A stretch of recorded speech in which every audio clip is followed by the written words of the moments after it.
97,9 FM dan 101,2 MHz Pro 1 RRI Singaraja, siaran kanal informasi dan inspirasi. Pagi hari ini mendengar masih bersama saya Irhas menemani ruang dengar Anda di Lintas Singaraja Pagi. Bagi Anda yang baru bergabung di frekuensi 97,9 atau juga di 101,2 MHz pagi hari ini, kami ucapkan selamat pagi dan tentunya beragam program acara mendengar masih kami hadirkan untuk Anda. Di antaranya kali ini mendengar Hai Balik Enggen menghadirkan topik gapai kesuksesan lewat pendidikan tinggi bersama narasumber pagi hari ini Profesor Dr. Gede Raspendantes STMTI, Wakil Rektor Bidang Akademik dan Kerjasama Undiksa. Bagi Anda yang nanti ingin beratensi bersama kami pagi hari ini, kami bisa nantikan Anda di line telepon kami mendengar di 0362 24 atau juga di WhatsApp Pro 1 di 0811 399 9790. Kami sapa terlebih dahulu pendengar narasumber kita pagi hari ini ada Bapak Profesor Dr. Gede Raspendantes STMTI sebagai Wakil Rektor Bidang Akademik dan Kerjasama Undiksa. Selamat pagi Bapak. Ya, selamat pagi Irhas, selamat pagi pendengar dan sahabat RRI Pro 1. Ya, terima kasih Pak sudah hadir pagi hari ini. Nanti juga bersuah bersama pendengar Bias Suara pagi hari ini. Terima kasih Bapak. Dan Mbak, terkait kegiatan atau juga topik kita pagi hari ini, gapai kesuksesan ini lewat pendidikan tinggi, mungkin bisa disampaikan pengantar terlebih dahulu Pak terkait topik ini. Semoga nanti juga pendengar bisa ikut beratensi bersama kita pagi hari ini. Silakan Pak. Oke, terima kasih Irhas. Om Swastiastu, Assalamualaikum warahmatullahi wabarakatuh. Salam sehat, salam sejahtera bagi kita semua.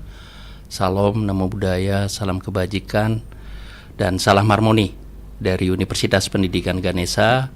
Para pendengar, sahabat RRI Pro 1. Jadi kalau kita melihat bahwa salah satu program yang paling diutamakan oleh Kementerian Pendidikan, Kebudayaan, Riset, dan Teknologi adalah terkait dengan long life education, Irhas. Jadi setiap orang diharapkan untuk terus meningkatkan kualifikasi akademiknya dari SMA ke pendidikan tinggi. Nah, Universitas Pendidikan Ganesha sebagai salah satu universitas negeri yang ada di Bali, khususnya di Kota Singaraja. Jadi kami adalah salah satu lembaga pendidikan dan tenaga kependidikan namanya Irhas. Jadi dulu mungkin beberapa masyarakat mengenalnya sebagai IKIP Singaraja. Jadi di Indonesia itu ada 12 LPTK negeri. Jadi Undiksa adalah salah satu LPTK negeri yang ada di Bali atau di Kota Singaraja. Nah, terkait dengan Undiksa sendiri, bahwa Undiksa saat ini sudah terakreditasi A. Kemudian kita memiliki 8 fakultas, yaitu Fakultas Matematika dan Ilmu Pengetahuan Alam, kemudian Fakultas Ilmu Pendidikan, Fakultas Hukum dan Ilmu Sosial, Fakultas Ekonomi, Fakultas Bahasa dan Seni, Fakultas Teknik dan Kejuruan, dan juga Fakultas Olahraga dan Kesehatan. Dan di tahun 2018 kami adalah LPTK yang pertama yang diberikan mandat untuk menyelenggarakan program studi kedokteran. Sehingga pimpinan pada saat itu membentuk yang kita sebut sebagai Fakultas Kedokteran. Nah, selain 8 fakultas ini, kami juga menyelenggarakan program pascasarjana. Kalau kita melihat bahwa di Bali, kalau kita melihat angka partisipasi kasar untuk perguruan tinggi, itu masih di atas rata-rata nasional, Irhas, yaitu sekitar 36%. Artinya bahwa ada sekitar 36% masyarakat di Pulau Bali ini yang mengenyam ke pendidikan tinggi. Saya kira dari angka masih perlu kita tingkatkan. Kalau di nasional itu rata-ratanya 31%. Jadi pemerintah berharap bahwa APK untuk perguruan tinggi ini terus meningkat. Paling tidak kita bisa mencapai 50-60%. Nah, Undiksa hadir di tengah-tengah masyarakat untuk kita bisa menyelenggarakan pendidikan tinggi. Dan saya berharap bahwa masyarakat menggunakan kesempatan ini untuk bisa belajar, untuk bisa mengenyam pendidikan di perguruan tinggi, yaitu di Universitas Pendidikan Ganesha. Walaupun dulu namanya IKIP, Institut Keguruan Ilmu Pendidikan, tetapi semenjak 2006 kami diberikan wider mandate, yaitu mandat yang lebih luas untuk menyelenggarakan baik itu pendidikan vokasi, pendidikan akademik, dan pendidikan profesi. Nah, sehingga di Undiksa itu saat ini dari 78 program studi yang kami miliki, itu ada 4 program studi yang menyelenggarakan pendidikan profesi, yaitu pendidikan profesi guru, pendidikan profesi dokter, pendidikan profesi nurse, yaitu keperawatan, dan juga pendidikan profesi bidan. Kemudian kita memiliki saat ini yaitu 8 program studi sarjana terapan yang kemarin kita tingkatkan dari diploma 3 menjadi sarjana terapan, atau masyarakat sering mengenalnya dengan D4. Jadi sarjana terapan itu ada 8 program studi, kemudian ada 3 program studi diploma 3, yaitu pendidikan D3 perpustakaan, D3 desain komunikasi visual, dan juga D3 kebidanan. Nah, sisanya adalah program studi kependidikan. Seperti misalnya S1 pendidikan biologi itu adalah program studi pendidikan. S1 biologi pun adalah program studi pendidikan. Nah, apa beda antara vokasi dengan pendidikan? Vokasi harusnya sesuai dengan kurikulum yang kita terapkan di Undiksa, itu prakteknya lebih banyak daripada teorinya. Mungkin perbandingannya 60% sampai 40%. 60 prakteknya, 40% teorinya. Atau 70% prakteknya, 30% teorinya. Artinya bahwa anak-anak yang lulus dari pendidikan vokasi, baik itu diploma 3 maupun sarjana terapan, itu seharusnya bisa siap dipakai di dunia kerja. Jadi mereka sudah banyak melakukan kegiatan-kegiatan praktek sesuai dengan kebutuhan dari industri. Kalau akademik sebaliknya, yaitu teorinya akan lebih banyak daripada prakteknya. Nah, oleh karena itu, Bapak Ibu yang saya hormati atau teman-teman pendengar dari RRI Pro 1, nah jadi Undiksa saat ini sangat membuka pintu selebar-lebarnya bagi masyarakat, dan kita sering memberikan term universitas kita ini adalah universitas merakyat. Jadi kami memiliki UKT, uang kuliah tunggal atau biaya pendidikan, itu kalau dibandingkan dengan beberapa universitas baik itu di Bali maupun di luar Bali, itu masih affordable, masih bisa dijangkau oleh masyarakat. Jadi dari UKT 1 sampai UKT 7. Jadi UKT 7 kami adalah sekitar 4 juta, dan itu juga di luar fakultas kedokteran ya. Di fakultas kedokteran itu tergantung dari program studinya, dan perhitungan UKT ini tidak serta-merta gitu ya, tetapi kami menghitung berdasarkan kebutuhan mahasiswa melakukan pembelajarannya di masing-masing program studi, sehingga antara satu prodi dengan prodi lainnya akan berbeda, tetapi tidak begitu besar. Nah, terkait dengan itu saya juga ingin menyampaikan kepada masyarakat bahwa Undiksa ini sedang tumbuh, jadi sedang terus berbenah, dan untuk meningkatkan kualitas mutunya. Sehingga mungkin kalau kita melihat salah satu indikator untuk kualitas mutu dari sebuah perguruan tinggi, ya bisa dilihat dari akreditasi. Jadi akreditasi institusi kita adalah A, dan mungkin dalam beberapa bulan ini kami akan melakukan konversi untuk menjadi unggul. Kemudian dari 78 program studi yang kami miliki, itu 33 program studi sudah terakreditasi A atau unggul. Jadi sekitar 42% dari total program studi yang kami miliki. Nah, selain kami mengikuti akreditasi nasional, kami juga mengikuti akreditasi internasional, yaitu melalui AQUAS namanya. Kita memiliki 18 program studi dari 78 ini sudah terakreditasi internasional dengan status excellent dan juga dengan status kondisional namanya.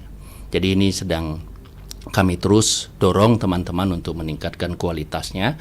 Tetapi akreditasi ini yang kita inginkan ya tidak hanya untuk sertifikat IRHAS, tetapi kita benar-benar bisa memperbaiki substansi dari Tridharma dari Universitas Pendidikan Ganesha. Nah, para pendengar, saat ini mulai tanggal 14 Februari sampai 28 Februari itu adalah pendaftaran seleksi nasional berbasis prestasi. Nah, ini perlu saya tekankan pada masyarakat, kepada anak-anak, khususnya adalah anak-anak SMA, SMK, atau sederajat. Jadi ini adalah waktu di mana mereka akan memilih program studi apa yang mereka ingin masuki di perguruan tinggi. Ya, jadi yang bisa mengikuti seleksi nasional berbasis prestasi ini adalah anak-anak yang lulus di tahun 2024 ini, Ras. Jadi anak-anak yang lulus, dan saya mudah-mudahan teman-teman atau para adik-adik calon mahasiswa yang eligible, karena tidak semua bisa mendaftar karena tergantung dari berapa kuota yang diberikan kepada sekolahnya. Kalau kita melihat kalau terakreditasi A sekolahnya berarti 40% dari jumlah jumlah seluruh mahasiswanya. Begitu juga dengan B, kemudian dengan C. Jadi kuota ini sudah diberikan oleh kementerian. Nah, itu yang eligible, saya mohon, jadi pada saat ini Anda bisa menentukan perguruan tinggi apa, kemudian program studi apa yang bisa dipilih. Nah, karena ini SNBP, itu pilihannya ada 2, Irhas. Jadi kalau mereka memilih 2 program studi, nah itu salah satunya harus ada di provinsi di mana sekolahnya berada. Baik. Jadi misalnya anak-anak kita atau calon mahasiswa yang berasal dari SMA yang berada di Bali, kalau dia memilih 2 program studi melalui seleksi nasional berbasis prestasi ini, nah mereka harus memilih salah satunya di Bali, yaitu Undiksa atau Udayana. Karena yang mengikuti jalur nasional ini cuma 2 perguruan tinggi di Bali. Kemudian kalau dia salah satunya dia bebas memilih di mana. Kalau dia memilih hanya 1 program studi, nah dia bisa memilih di mana saja. Tidak harus di Provinsi Bali. Dia bisa memilih di Jawa dan lain sebagainya. Nah, tetapi perlu diingatkan kepada calon mahasiswa, pada anak-anak kita, pada adik-adik kita di SMA, harus benar-benar menentukan pilihan program studinya. Karena kalau dia dapat, kemudian dia tidak mengambil, nah mereka tidak akan bisa lagi mengikuti namanya seleksi nasional berbasis tes maupun seleksi mandiri yang dilaksanakan oleh perguruan tinggi negeri. Itu bentuk sanksi sebenarnya. Iya. Jadi harus benar-benar hati-hati. Jadi sebenarnya kalau kita bilang sanksi, lebih pantas kalau kita bilang bahwa biar mereka benar-benar menentukan pilihannya, sehingga memberikan ruang kepada orang lain untuk bisa masuk ke perguruan tinggi melalui jalur seleksi nasional berbasis tes maupun mandiri di masing-masing perguruan tinggi. Nah, sekali lagi ini waktunya sekarang adalah tanggal 21. Jadi masih ada 7 hari lagi untuk mereka menentukan pilihannya. Nah, kalau seandainya mereka bingung, kadang-kadang calon mahasiswa bingung kalau melihat perguruan tinggi dari luar. Jadi kalau di Undiksa kebetulan kita membentuk grup di Telegram, mereka bisa bergabung ke sana, kemudian bertanya tentang prodi A ini nanti seperti apa, prodi B ini nanti seperti apa. Atau kalau misalnya berada di kawasan Singaraja, silakan datang ke Universitas Pendidikan Ganesha untuk melihat kampus kami, untuk datang ke masing-masing program studi dan bertanya lebih jauh ya. Nah, semoga ini bisa dilakukan oleh adik-adik kita. Ya, berarti untuk sistem dari Telegram tersebut semuanya bisa bergabung, Pak ya? Semua bisa bergabung. Semua bisa bergabung dan jadi mereka bisa bertanya di situ, dan mudah-mudahan nanti ada waktu saya bisa menjelaskan secara briefly, secara singkat dari masing-masing program studi yang kita miliki di Undiksa. Ya, baik. Mungkin jika dari segi individu bagi calon mahasiswa nih Pak ya, apa yang mungkin perlu dipersiapkan untuk memantapkan diri supaya keinginan untuk memiliki jiwa berkependidikan tinggi itu terus selalu bertumbuh seperti itu? Iya, saya melihat bahwa anak-anak kita saat ini itu motivasinya sangat tinggi untuk terus melanjutkan studinya ke jenjang yang lebih tinggi. Karena masyarakat berpikir seperti ini, Rihas. Kadang-kadang orang tua juga berpikir bahwa anaknya tidak cukup untuk sekolah di diploma, sarjana gitu ya. Malah sekarang sudah berpikir bahwa anak-anaknya paling rendah pendidikannya adalah master gitu ya. Nah, itu perspektif masyarakat sekarang, dan itu sangat baik sekali ya. Dan jangan pernah khawatir untuk masyarakat yang secara sosial ekonomi kurang beruntung. Jadi pemerintah sangat berpihak. Jadi kita memiliki namanya program KIP kuliah. Jadi KIP kuliah ini jumlahnya mudah-mudahan di tahun ini terus meningkat, dan mudah-mudahan juga di Undiksa kuota untuk KIP kuliah ini semakin besar. Rata-rata kami memiliki kuota per tahunnya sekitar 700 sampai 1000 mahasiswa yang akan mendapatkan KIP kuliah, dan itu benar-benar harus diinisiasi dari calon mahasiswa sendiri. Mereka harus mendaftar dan lain sebagainya. Itu juga ditentukan dari benar-benar keadaan ekonomi mereka, dan saya juga berharap bagi masyarakat yang sudah mampu gitu ya, Jadi tidak mendaftar KIP kuliah. Jadi itu adalah memotong hak dari orang lain yang benar-benar membutuhkan, saya kira, IRHAS. Nah, mudah-mudahan ini bisa terus memberikan ruang kepada masyarakat yang secara sosial ekonomi kurang beruntung tetapi memiliki motivasi tinggi dan prestasi yang sangat baik untuk mereka bisa melanjutkan ke perguruan tinggi. Baik, terkait KIP ya Pak, sudah disinggung sedikit, mungkin faktor apa yang bisa meningkatkan KIP ini, berdasarkan apa itu Pak?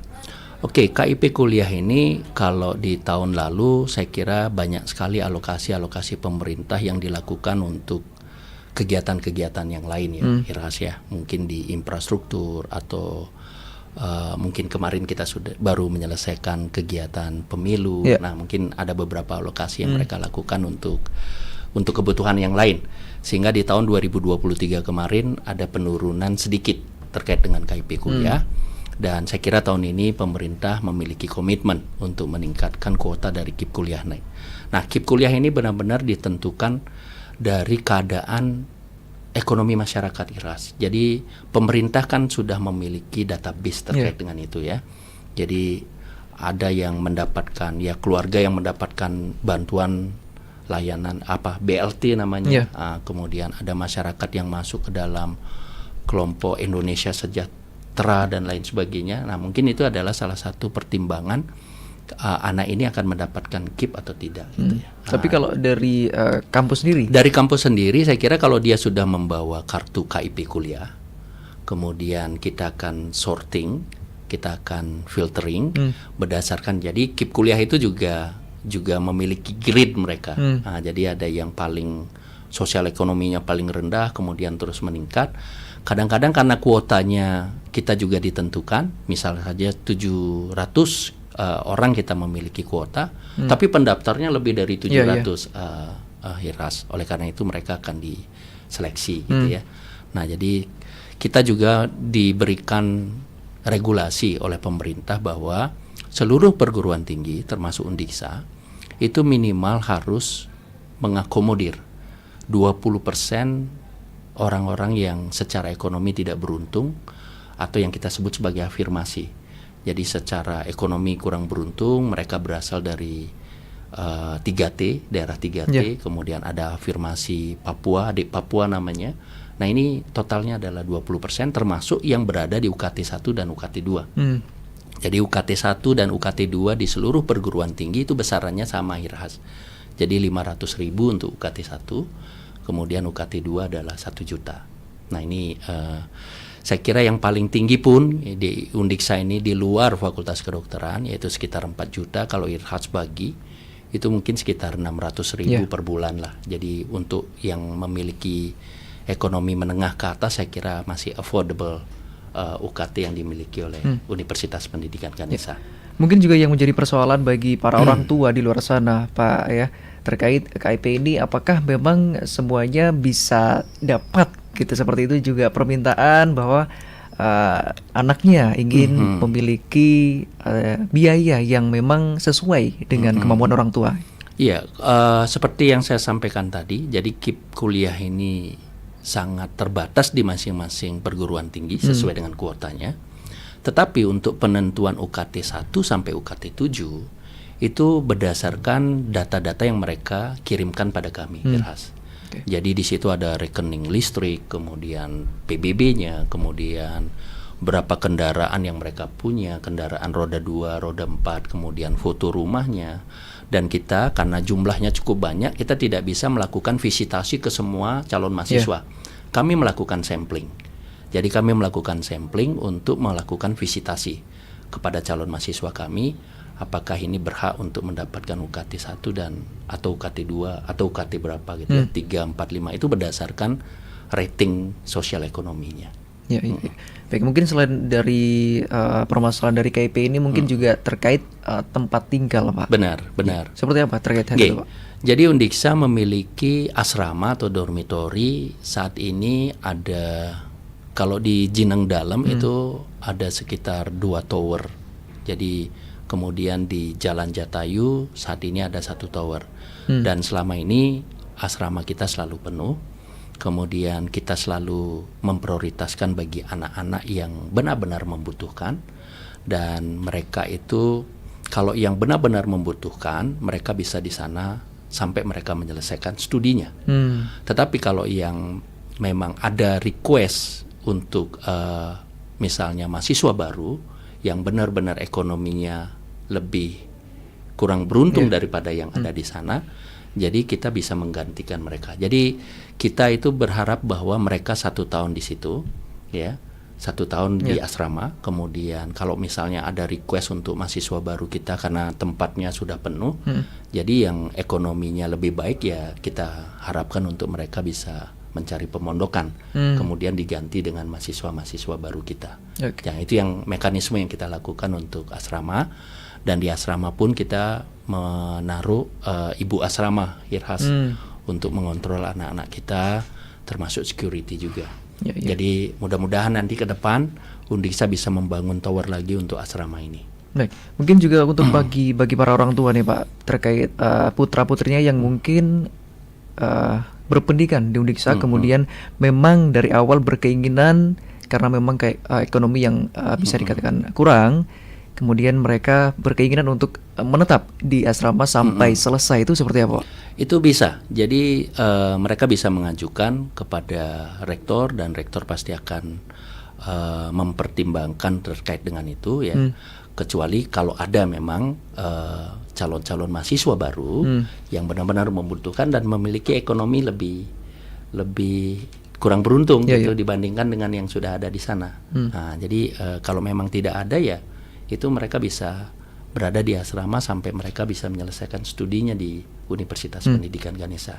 Tetapi prioritas kami adalah 1 tahun. Kemudian kan ada mahasiswa baru lagi datang kan, ya, mereka akan request untuk tinggal di asrama. Kalau space-nya ada, ya mereka akan mengisi itu. Tetapi kalau tidak ada, ya kita akan mempertimbangkan yang sudah ada di situ. Kemudian kita akan mendiskusikan dengan yang bersangkutan, apakah mereka mampu untuk bisa tinggal di luar asrama gitu, ya. Tapi sampai saat ini apakah sudah ada yang mengajukan hal itu? Ini kan kalau sekarang mahasiswa baru, yang akan datang. Nanti kita lihat. Tetapi diregulasi bahwa mereka diizinkan di asrama itu 1 tahun. Jadi setelah 1 tahun, kalau mereka bisa untuk keluar asrama, ya mereka akan keluar asrama. Kalau tidak, ya mereka akan mengajukan permohonan untuk bisa tetap di situ, ya, di asrama yang kita miliki. Istilahnya perpanjangan, Pak. Iya, benar. Ya, baik. Pendengar, bagi Anda yang ingin beratensi di kesempatan pagi hari ini, Bapak mohon izin kita sapa pendengar nanti, ya. Siap, di ya, 24644 pendengar Anda bisa bergabung pagi hari ini dengan topik gapai kesuksesan lewat pendidikan tinggi bersama narasumber Profesor Dr. Gede Raspendantes, STMTI, Wakil Rektor Bidang Akademik dan Kerjasama Undiksa. Anda juga bisa bergabung di WhatsApp Pro 1 di line 0811-399-9790 terkait gapai kesuksesan lewat pendidikan tinggi. Bapak sembari menunggu atensi pendengar pagi hari ini, kita lihat sejenak. Pendengar, tetap bersama kami di Pro 1 RRI Singaraja, siaran kanal informasi dan inspirasi.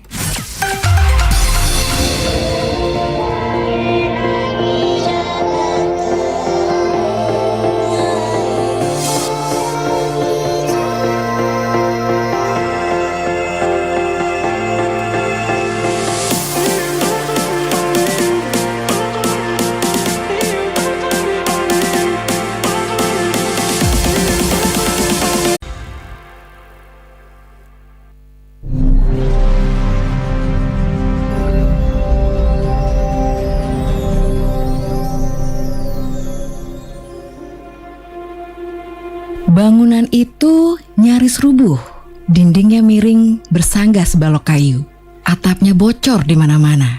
Tetapi berpasang-pasang mata mungil menatap penuh harap. Hendak kemana lagikah mereka harus bersekolah selain tempat itu? Tak peduli seberat apapun kondisi sekolah itu, 10 anak dari keluarga miskin itu tetap bergeming. Di dada mereka telah menggumpal tekad untuk maju. Begitu banyak hal menakjubkan yang terjadi dalam masa kecil para anggota Laskar Pelangi. 11 orang anak Melayu Belitung yang luar biasa ini tidak menyerah, walau keadaan tak bersimpati pada mereka. Tengoklah Lintang, seorang kuli kopra cilik yang jenius dan dengan senang hati bersepeda 80 km pulang pergi untuk memuaskan dahaganya akan ilmu. Bahkan terkadang hanya untuk menyanyikan Padamu Negeri di akhir jam sekolah. Atau lihat Mahar, seorang pesuruh tukang parut kelapa, sekaligus seniman dadakan yang imajinatif, tidak logis, kreatif, dan sering diremehkan sahabat-sahabatnya. Namun berhasil mengangkat derajat sekolah kampung mereka dalam Karnaval 17 Agustus.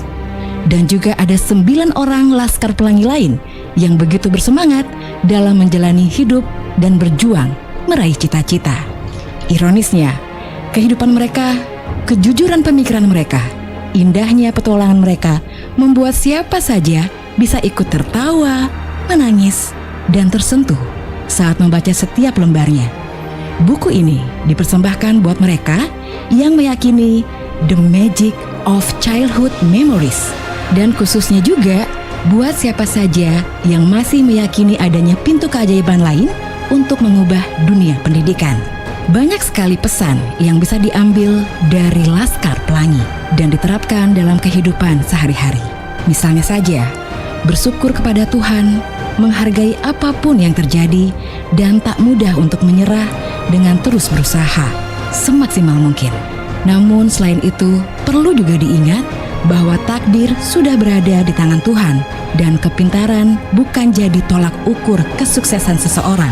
Misalnya, kita tahu bahwa Lintang adalah tokoh yang jenius, namun di akhir cerita ia menjadi sopir truk, atau Syahdan yang bercita-cita sebagai aktor tetapi berakhir menjadi seorang network designer yang berhasil. Laskar Pelangi, kisah inspiratif perjuangan anak-anak untuk mendapatkan ilmu. Literasi Esensi Buku, persembahan Radio Republik Indonesia Singaraja. Apaan sih nih orang? Kamu lagi lihat apa sih sampai dahinya berkerut gitu? Nih kak, lihat deh orang ini. Pede banget bikin konten tutorial make up. Padahal orangnya hitam. Mana rambutnya keriting lagi. Ih, Astaga sis, gak boleh gitu tahu. Hari gini kok masih lihat orang dari fisiknya aja. Itu namanya diskriminasi. Setiap orang punya hak untuk membuat karya, selagi itu positif. Ingat ya, Indonesia itu negara penuh keberagaman. So, perbedaan warna kulit, golongan, suku, dan agama harusnya bukan jadi alasan untuk merendahkan orang lain. Perbedaan bukanlah alasan untuk saling meremehkan. Bukankah Pancasila mengajarkan kita untuk saling bertoleransi dan menjadikan keragaman sebagai kekayaan Indonesia?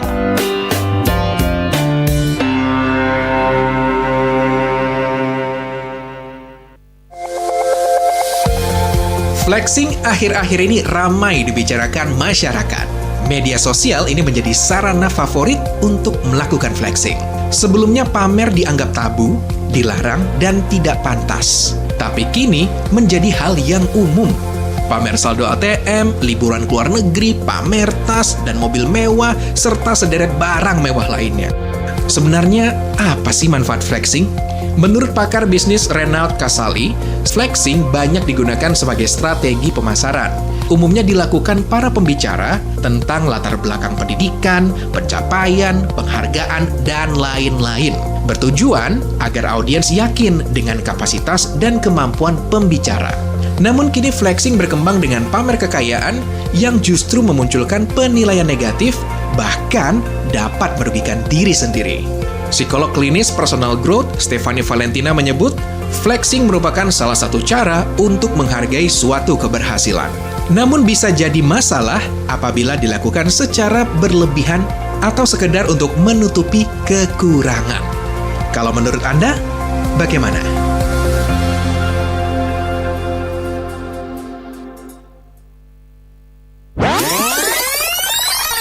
Ujung tombak kita ini adalah perbekal ini gitu loh, yang menyampaikan informasi yang benar ke masyarakatnya. Jangan takut melaporkan pelaku-pelaku penempatan non prosedural ke polsek atau kemana gitu, dia curiga, silakan. Masyarakat Bali pada umumnya itu pintar-pintar banget. Ada yang bisa bikin ini, ada yang bisa bikin itu. Karena kendala lah mereka membuat mereka males. Karena apa? Satu permodalan itu yang pertama. Iya, modal.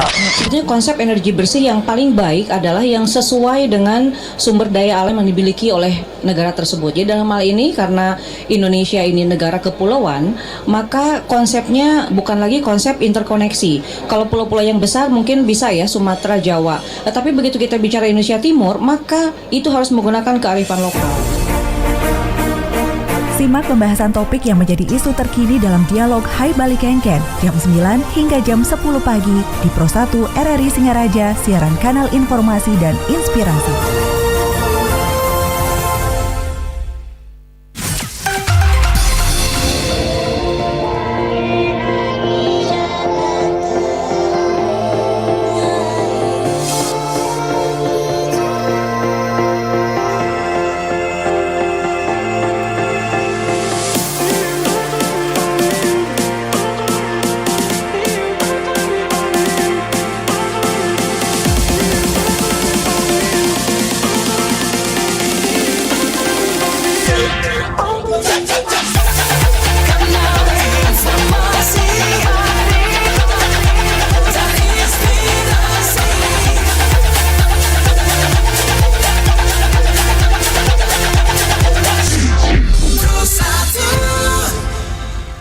Anda masih bersama kami mendengar di Pro 1 RRI Singaraja, siaran kanal informasi dan inspirasi. Hai Bali Kengken pagi hari ini masih menghadirkan dengan topik gapai kesuksesan lewat pendidikan tinggi bersama narasumber pagi hari ini Profesor Dr. Gede Raspinantes, STMTI, Wakil Rektor Bidang Akademik dan Kerjasama Undiksa. Bagi Anda pendengar yang ingin beratensi pagi hari ini masih kami bisa sapa Anda nanti di line telepon 0362246644. Saya masih bersama Pak Raspin mendengar di kesempatan pagi hari ini.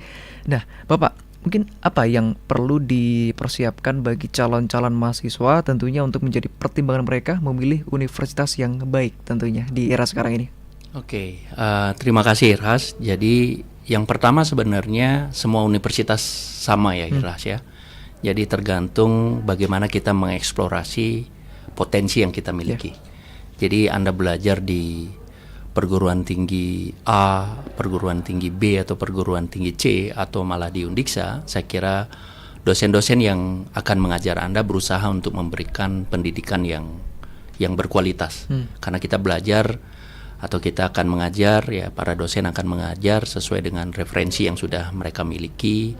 Dan dosen-dosen di Undiksa ini khususnya sebagian besar berasal lulusannya dari S2 maupun S3 dari universitas-universitas ternama di Indonesia, dan beberapa ada yang berasal dari mereka menyelesaikan studi doktornya di luar negeri. Jadi saya kira ini modal yang besar. Kemudian di Undiksa adalah kita memiliki 83 profesor yang kita berharap bisa meningkatkan kualitas mutu dari Universitas Pendidikan Ganesha. Jadi di tahun 2025 kita berharap bahwa kita bisa mencapai jumlah profesor sebanyak 100 Irhas. Nah, para pemirsa perlu saya sampaikan bahwa Undiksa saat ini banyak program-program yang sangat menarik untuk masyarakat. Yang pertama adalah kita memiliki program namanya Fast Track Irhas. Jadi 3+2 gitu ya, 3+2. Jadi sebelum mereka menyelesaikan studi di program sarjana, mereka sudah mengambil mata kuliah di program master. Nah, jadi selama 5 tahun, kalau itu berjalan dengan baik, mereka akan mendapatkan gelar sarjana dan juga gelar masternya. Yang biasanya kalau normal kita akan capai 4 tahun di sarjana, 2 tahun di program master. Nah, Fast Track program yang kita sudah jalankan, dan tahun 2024 ini adalah batch keempat kami mengirimkan mahasiswa kami. Kebetulan Undiksa punya kerjasama dengan Mingchi University of Technology di Taiwan. Nah, ini bidangnya cukup banyak, cukup beragam. Ada yang di bidang engineering, ada yang bidang natural science, kemudian ada di bidang International Magister Business Administration, kemudian ada di bidang desain komunikasi visual. Dan kami pun sekarang sedang merancang program Fast Track juga dengan salah satu universitas di Prancis untuk bidang perhotelan, kemudian bidang computer science. Nah, ini adalah salah satu program premium yang kami miliki, sehingga masyarakat yang nanti terpilih, ya, mahasiswa-mahasiswa yang terpilih, karena kami harus melakukan seleksi terkait dengan itu, Rata-rata kami mengirim anak-anak kami ke Mingchi University of Technology itu adalah sekitar 9 sampai 10 orang. Nah, selain eksternal yang kami lakukan, mulai tahun ajaran 2024-2025 ini, kami juga menerapkan beberapa program di Universitas Pendidikan Ganesha sesuai dengan Permen 53, ya, Permen 53 tahun 2023 yang dikeluarkan oleh kementerian, yaitu terkait dengan penjaminan mutu pendidikan tinggi. Nah, di situ ada beberapa hal. Yang pertama adalah kami dipayungi terkait dengan program fast track ini, Irhas, namanya program percepatan. Oleh karena itu di Undiksa pun itu kita akan melakukan fast track program internal. Jadi dari S1 di Undiksa, kemudian mereka melanjutkan ke S2 di Undiksa, maupun dari S2 ke S3. Nah, jadi S2 ke S3 kita sebut sebagai leading to PhD atau leading ke program doktor. Nah, untuk beberapa track yang kami sedang siapkan untuk di tahun ajaran baru ini, contoh misalnya dari S1 Pendidikan Bahasa Inggris. Kalau mereka terpilih, mereka belum menyelesaikan studinya di program sarjana. Jadi di semester 7, di tahun keempat, mereka sudah mengambil mata kuliah di tahun pertama di program master. Jadi di S2 Pendidikan Bahasa Inggris yang kami miliki di Undiksa. Begitu juga mahasiswa-mahasiswa dari S2 di Pendidikan Bahasa Inggris, setelah dia melalui 1 tahun, mereka bisa mengambil program leading to PhD ke S3. Nah, tetapi dalam Permen 53 ini ada syaratnya, Hirhas, bahwa prodi-prodi yang bisa mengikuti program percepatan ini adalah prodi-prodi unggul atau A akreditasinya, atau mereka sudah terakreditasi internasional. Nah, syukur di Undiksa ini cukup banyak program studi yang terakreditasi A atau unggul dan juga terakreditasi internasional. Sehingga kami menyiapkan ada 9 jalur, baik itu dari S1 Pendidikan Guru Sekolah Dasar, itu mereka bisa belum lulus bisa melanjutkan ke S2 Pendidikan Dasar namanya. Kemudian S1 Pendidikan Bahasa Inggris ke S2 Pendidikan Bahasa Inggris. S1 Sistem Informasi, S1 Ilmu Komputer, S1 Pendidikan Teknik Informatika, mereka bisa melanjutkan ke S2 Ilmu Komputer yang kami miliki karena sudah terakreditasi internasional.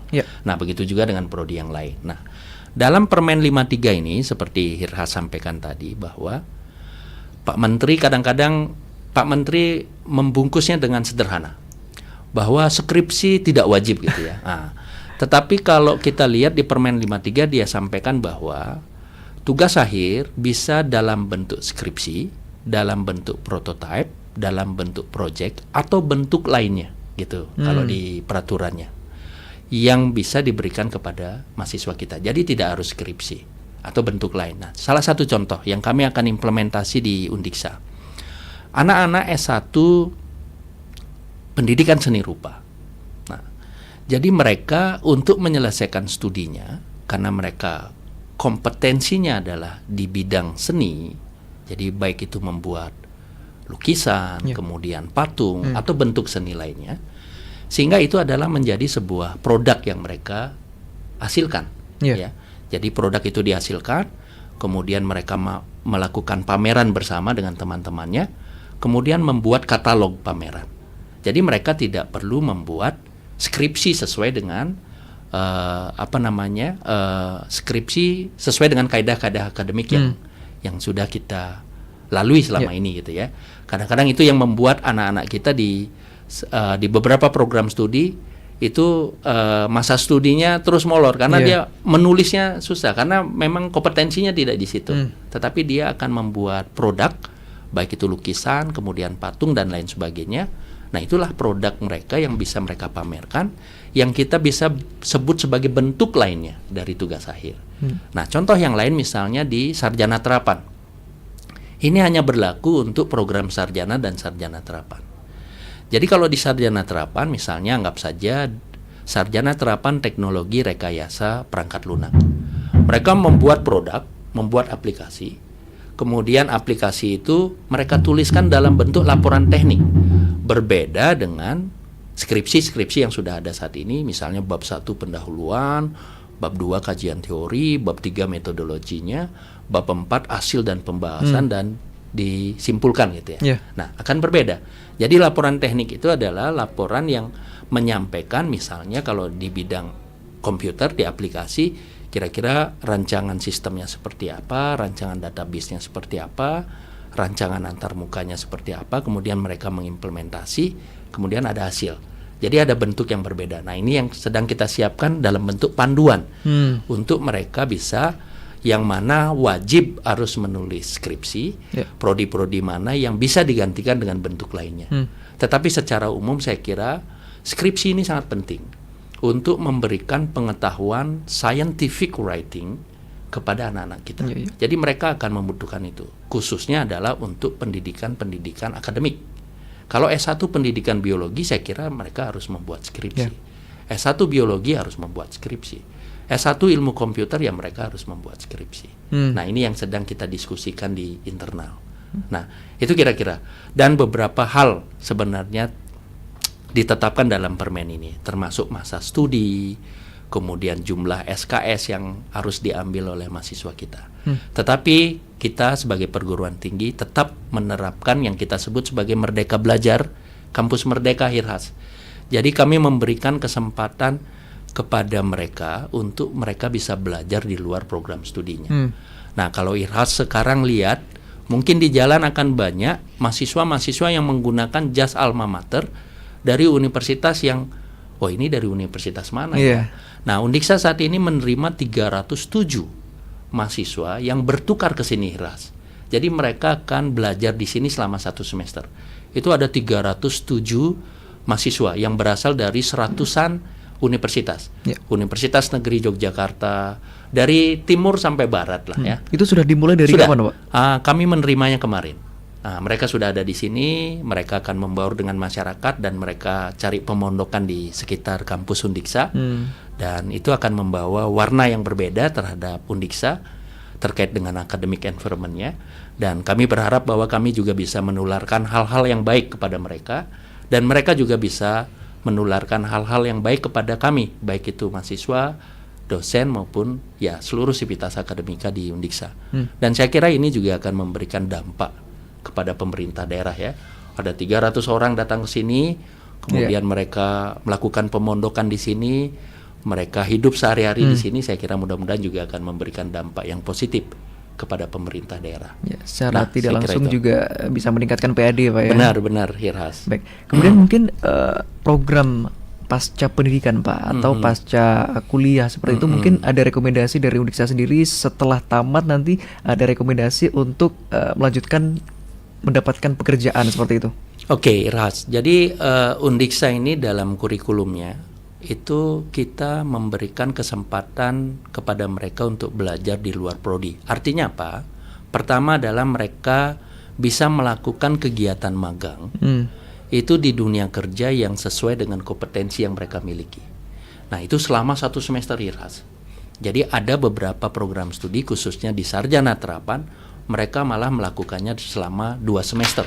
Jadi selama 1 tahun. Nah, kita berharap bahwa anak-anak kita yang magang ke industri itu ya, jadi ke dunia kerja mereka, kemudian mereka menunjukkan performance yang bagus, kemudian industrinya juga berminat untuk merekrut mereka. Nah, di situ akan terjadi Irhas. Jadi melalui program Merdeka Belajar ini kita berharap bahwa kita memperkenalkan kemampuan anak-anak kita kepada industri, dan sekaligus mereka juga belajar banyak hal di sana. Kadang-kadang tidak semua mereka bisa pelajari di kampus. Nah, mereka harus belajar langsung dengan permasalahan-permasalahan real yang ada di lapangan. Nah, ini Merdeka Belajar ini ada banyak program Irhas. Kalau yang dari program studi kependidikan, mereka wajib untuk melakukan asistensi mengajar di satuan pendidikan. Mereka melakukan praktek mengajarnya di sekolah-sekolah, baik itu nasional maupun internasional. Nah, kita seleksi itu. Kemudian anak-anak yang non kependidikan, mereka akan magang di industri-industri yang terkait. Contoh anak hukum, magang di notaris, magang di kantor hukum, magang di pengadilan, kemudian di kejaksaan dan lain sebagainya, atau institusi-institusi yang terkait. Nah, selain itu, kami juga mengundang praktisi untuk mengajar di Undiksa, Irhas.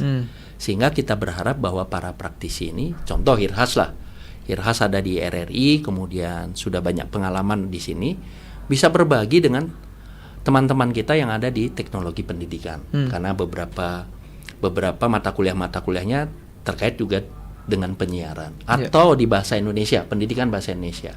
Nah, ini tujuan kenapa kami mengundang praktisi untuk hadir ikut bersama-sama melakukan pembelajaran di Universitas Pendidikan Ganesha. Selain kementerian juga memiliki program ini, Irhas, namanya praktisi mengajar. Jadi kami mengundang seluruh praktisi untuk bisa ikut dalam proses belajar mengajar di Undiksa. Ya, berarti juga selain juga minat dari setiap mahasiswa terkait praktisi-praktisi tersebut juga bisa menularkan hal-hal yang mereka dapat di lapangan. Benar. Nah, selain itu kami juga punya unit penunjang akademik, namanya adalah program kewirausahaan dan pengembangan karir, Hirhas. Jadi pengembangan unit pengembangan karir dan kewirausahaan mahasiswa ini itu bertujuan untuk dia menjalin hubungan dengan dunia usaha, dunia industri. Jadi kita sering melakukan rekrutmen sebelum wisuda. Kami mengundang industri datang, Hirhas. Jadi untuk mereka melakukan exhibition lah, pameran. Kadang-kadang pada kesempatan itu mereka melakukan walk interview. Jadi langsung diinterview anak-anak kita yang akan lulus. Jadi kalau mereka memenuhi kualifikasinya, mereka akan direkrut. Nah, selain itu juga melalui unit ini kita juga memberikan kesempatan anak-anak untuk belajar berwirausaha. Nah, jadi setelah mereka lulus tidak hanya untuk mencari pekerjaan, tetapi mereka juga bisa menciptakan pekerjaan untuk orang lain. Nah, melalui wirausaha yang mereka miliki. Cukup banyak anak-anak kita di Undiksa yang larinya ke entrepreneur atau ke wirausaha. Baik, terkait program-program tentunya juga tidak bisa terlepas dari kolaborasi dengan masyarakat, Pak. Benar. Untuk kolaborasi seperti apa, Pak, yang mungkin sudah terjalin dan juga masih sangat baik terjalin sampai saat ini? Oke, jadi kita banyak melakukan kerjasama dengan masyarakat, khususnya kalau kita melihat program Merdeka Belajar ini ada satu namanya Membangun Desa, Iras, atau KKN tematik. Jadi setiap jeda semester genap dengan ganjil itu antara bulan Juli Agustus itu kami selalu melakukan kuliah kerja nyata. Jadi kuliah kerja nyata ini bagaimana anak-anak kita inginkan berikan untuk mereka memiliki kemampuan hidup bermasyarakat. Nah, jadi mereka mencoba untuk menyelesaikan beberapa isu-isu di masyarakat, kemudian program-program kerja yang mereka bisa implementasi untuk meningkatkan potensi masyarakat di masing-masing desa. Nah, selain itu, kita juga ada beberapa kolaborasi dengan universitas yang ada di luar. Contoh dengan Windesheim University, kemudian dengan Belgia, UCLL namanya. Nah, mereka ke sini datang itu untuk melakukan kegiatan social activity atau community service. Jadi mereka mencoba untuk menyelesaikan permasalahan sampah, kemudian isu HIPH, kemudian kenakalan remaja, kemudian ada beberapa dari mahasiswa asing itu yang ditemani oleh mahasiswa kita dan juga dosen kita, itu melakukan kegiatan-kegiatan pembelajaran di TK-TK yang ada di desa-desa. Atau mereka juga melakukan kegiatan-kegiatan untuk meningkatkan atau untuk memberdayakan masyarakat. Kita punya program namanya One Village, One Product. Jadi satu desa kita berharap untuk kita memiliki satu produk yang bisa diunggulkan. Nah, ini yang kami lakukan dengan universitas lain. Selain kami juga memiliki lembaga penelitian dan pengabdian kepada masyarakat yang setiap tahun kami menggelontorkan dana sekitar 2,5 miliar untuk dosen-dosen kami melakukan pengabdian kepada masyarakat, baik itu menghilirisasi hasil-hasil produk penelitiannya, maupun mereka mencoba untuk menyelesaikan permasalahan-permasalahan yang ada di masyarakat kita. Baik. Terima kasih, Pak. Tadi pendengar berdering di 24644, mungkin bisa diulangi kembali di 0362246444. Ada waktu kurang lebih 10 menit bagi Anda yang ingin bertendensi pagi hari ini dengan topik gapai kesuksesan lewat pendidikan tinggi. Sembari menunggu atensi Anda pendengar ya. Nah, selama ini terkait kolaborasi tadi yang sudah Bapak sampaikan, banyak kegiatan yang sudah terjalin baik dengan masyarakat. Baik, kita sapa dulu, Pak. Mohon maaf. Di 24644. Halo, selamat pagi RRI. Selamat pagi, di Singaraja. Selamat pagi. Dengan Bapak siapa, mohon maaf? Pak Nyoman Sudarsana dari Seragu. Pak Nyoman Sudarsana. Silakan Pak Nyoman. Selamat pagi, Om Swastiastu, Bapak Rektor dari Universitas Singaraja.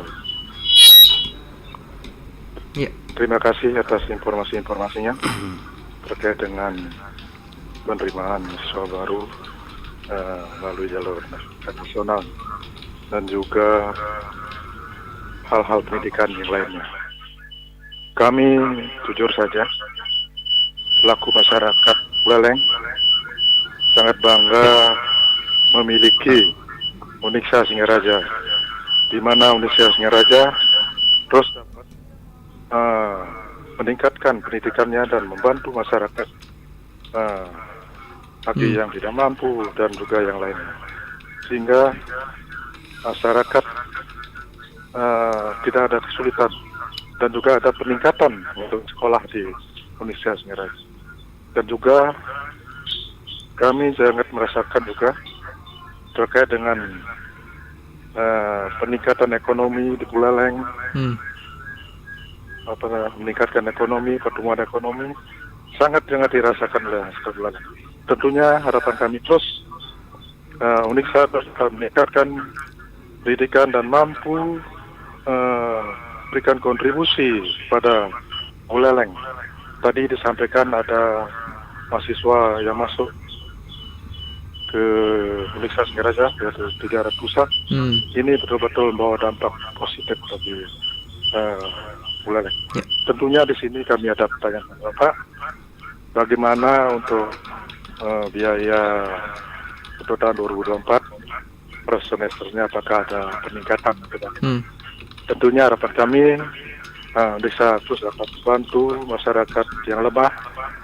Kami lihat sudah banyak membantunya, sehingga presentasi masyarakat yang masuk di Indonesia sudah terus mengalami peningkatan dan kemajuan. Di sini kami lihat tanpa pendidikan yang baik, yang maju, masyarakat akan tidak dapat berkembang dan meningkatkan kemajuan dalam jalani kehidupan di masyarakat. Sekian, terima kasih Bapak. Semoga Indonesia terus berjaya, sukses dalam melaksanakan pendidikan. Sekian, terima kasih. Ya, baik, terima kasih atas atensinya luar biasa pagi hari dari Pak Nyoman Sudarsana di Bakti Seragam. Mungkin pendengar sembari menunggu atensi lagi, ditanggapi dulu ya Pak, gini terkait pertanyaan dan juga support juga tadi dari Pak Nyoman Sudarsana. Atau kita sapa satu penelpon lagi Bapak, mohon maaf. Ya, halo, selamat pagi Reri. Halo. Selamat pagi. Selamat pagi Om Swastiastu. Swastiastu. Okay. Dengan siapa di mana? Mohon maaf. Ya. Kok kecil sekali suaranya ya. Halo, selamat pagi. Ya, selamat pagi Om Swastiastu. Om Swastiastu. Silakan Pak. Dari Pak Sutaye. Oke, Pak Sutaye silakan. Yang sangat tertarik dengan apa yang sampaikan, yang singkat saja ya. Jadi program-program yang begitu baik dan ini sebenarnya supaya dapat menyentuh kepada masyarakat, terutama pelajar-pelajar di tingkat SMA, SMK itu ya. Jadi supaya dia memiliki motivasi lah untuk belajar giat. Maaf ya kalau saya menilai sementara ini anak-anak itu sepertinya semangat belajarnya kurang ya. Apalagi kalau dengan adanya mungkin sekarang tidak ada persyaratan naik kelas ataupun kelulusan, nah sehingga dia lebih banyak zona nyaman itu ya. Nah sehingga dia mungkin nanti setelah tamat dia cita-citanya mungkin hanya kuliah 1 tahun, setelah 1 tahun ya itu terus bekerja ya, bekerja pariwisata, bekerja di mungkin di luar negeri dan sebagainya itu. Nah ini yang lebih banyak kalau yang melihat, padahal di anak-anak sekarang itu dia punya sebenarnya dasarnya, basicnya itu dia orang cerdas, tapi karena semangat belajarnya kurang kan? Jadi untuk itu perlu adanya sosialisasi, mungkin mengundang itu kepala-kepala sekolah yang ada di Buleleng itu ya, untuk memberikan, untuk menyampaikan hal-hal seperti ini supaya bisa disampaikan kepada anak-anak untuk bisa memberikan motivasi. Sebab ya lebih banyak ini kalau dia melihat, mungkin ya mudah-mudahan tidak ya, ini mungkin orang luar yang akan menikmati itu ya, program-program yang begitu baik yang sebenarnya untuk masyarakat ya, anak-anak yang ada di Buleleng itu, tetapi kadang-kadang dia lebih mau yang yang sudah nyaman, sehingga dia cukup dengan ya diploma 1 atau 2 itu dia sudah masuk dunia kerja itu ya. Terus yang kedua, itu kalau dia menilai, padahal ya inilah yang menyebabkan mengapa sering dikatakan bahwa pendidikan kita walaupun dari segi artinya perguruan tinggi itu sudah banyak, sudah punya program, tapi kalau katanya ini ya secara umum ini di tingkat nasional kita masih kalah itu. Dan lebih sering itu ya mungkin itu jabatan yang memang mungkin bagus itu lebih banyak itu didominasi oleh orang-orang luar itu, karena kita itu tidak mau belajar keras, tidak mau untuk ya menikmati atau memanfaatkan program-program yang baik ini untuk nantinya bisa dipergunakan. Nah, kira-kira itu ini kalau yang menyampaikan hal seperti itu Om tadi, Om Rahayu. Baik, terima kasih Pak Sutaya. Bapak mungkin bisa langsung ditanggapi singkat di kesempatan pagi hari ini, silakan. Terima kasih Irhas, terima kasih Pak Nyoman Sudarsana dan juga Pak Sutaya. Terima kasih atas apresiasinya. Jadi pertama saya perlu menyampaikan pada masyarakat. Pertama kita memiliki universitas di Singaraja, di Bali khususnya, yaitu Universitas Pendidikan Ganesha, dan kami adalah ya dari beberapa prestasi yang kami miliki, mohon maaf saya harus menyampaikan, itu kita tidak dipandang sebelah mata lagi sebagai sebuah universitas ya. Dan banyak award yang kita dapatkan dari kementerian. Kemarin di tahun lalu ada 11 award yang kami dapatkan. Kemudian saat ini juga Undiksa menuju PTNBH, Irhas. Jadi PTNBH ini adalah strata perguruan tinggi yang paling tinggi. Jadi kenapa kita menjadi PTNBH, bukan keinginan dari universitas saja, tetapi juga keinginan dari kementerian, karena mereka memiliki juga penilaian siapa sih perguruan tinggi yang layak untuk naik ke jenjang perguruan tinggi negeri berbadan hukum. Apa yang dimiliki oleh PTNBH yaitu flexibility terhadap otonomi akademiknya maupun flexibility terhadap pengelolaan keuangannya. Nah, melalui peningkatan PTNBH ini artinya bahwa organisasi atau universitas ini sudah berada dalam tataran yang mereka kategorikan sebagai mature, yaitu mapan atau mature. Nah, oleh karena itu saya menghimbau dan mengajak seluruh masyarakat gitu ya, mari kita lanjutkan studinya ke pendidikan tinggi di Universitas Pendidikan Ganesha. Jadi tidak usah jauh-jauh. Jadi khususnya adalah masyarakat Bali, Kota Singaraja, dan memang kalau saya melihat bahwa hampir 60-70% itu mahasiswa kita adalah dari Bali. Hampir semua. Dan sekitar 20-40% itu berasal dari luar Bali. Nah, kemudian sampai saat ini Pak Sudarsana, itu biaya pendidikan kita dari tahun 2012 yang saya tahu tidak pernah berubah sampai saat ini, sampai hari ini. Dan di tahun ajaran baru ini kami masih menerapkan biaya pendidikan yang sama, yaitu UKT 1 sampai UKT 7. Nah, terkait dengan apa yang disampaikan oleh Pak Sutaya, saya sangat setuju. Oleh karena itu, Undiksa telah melakukan sosialisasi di beberapa kabupaten di Provinsi Bali untuk mengumpulkan kepala sekolah untuk menyampaikan bahwa seberapa pentingnya pendidikan tinggi ini. Karena kalau kita melihat seperti apa yang Pak Sutaya sampaikan, anak-anak yang memiliki kualifikasi yang baik, kompetensi yang baik, mereka akan mendapatkan pekerjaan yang lebih layak. Sehingga kami terus mendorong anak-anak untuk terus meningkatkan kualifikasi akademik formalnya. Tidak cukup dari diploma, mereka bisa melanjutkan ke S1, ke S2 maupun ke S3. Dan semua prodi ada di Universitas Pendidikan Ganesha. Saya kira kami membuka pintu selebar-lebarnya untuk mereka bisa bergabung dengan Universitas Pendidikan Ganesha. Sedikit lagi, Hirhas. Silakan. Nah, selain jalur nasional, kami juga memiliki jalur yang kami lakukan sendiri, namanya jalur mandiri. Nah, jalur mandiri yang dilakukan oleh Universitas Pendidikan Ganesha ada 2 model, dengan tes atau dengan skor UTBK yang mereka miliki dari seleksi SNBT, seleksi nasional berbasis tes. Nah, itu akan kami buka untuk jalur mandiri. Untuk melalui tes kami buka dari 14 Juni sampai 5 Juli pendaftarannya. Kemudian untuk yang menggunakan skor, kami akan buka dari tanggal 14 Juni sampai 22 Juni. Nah, kenapa kami baru buka di tanggal 14 Juni? Karena regulasinya seperti itu, Irhas. Untuk perguruan tinggi negeri boleh melakukan seleksi mandiri setelah seleksi nasional selesai dilakukan. Nah, oleh karena itu saya juga berharap kalau seandainya masyarakat belum beruntung di jalur nasional, ayo kita coba di jalur mandiri yang dilakukan oleh Universitas Pendidikan Ganesha. Terima kasih Irhas. Ya, baik, mungkin itu sekalian closing statement Bapak Oke, di kesempatan pagi hari ini, dan juga pendengar tuh dialog Hai Balik Kengken di kesempatan pagi hari ini dengan topik gapai kesuksesan lewat pendidikan tinggi bersama narasumber Profesor Dr. Gede Rasmandantes, STMTI, Wakil Rektor Bidang Akademik dan Kerjasama Uniksa. Bapak terima kasih sudah bergabung pagi hari ini bersama Pro 1 RRI Singaraja. Pendengar tetap bersama kami.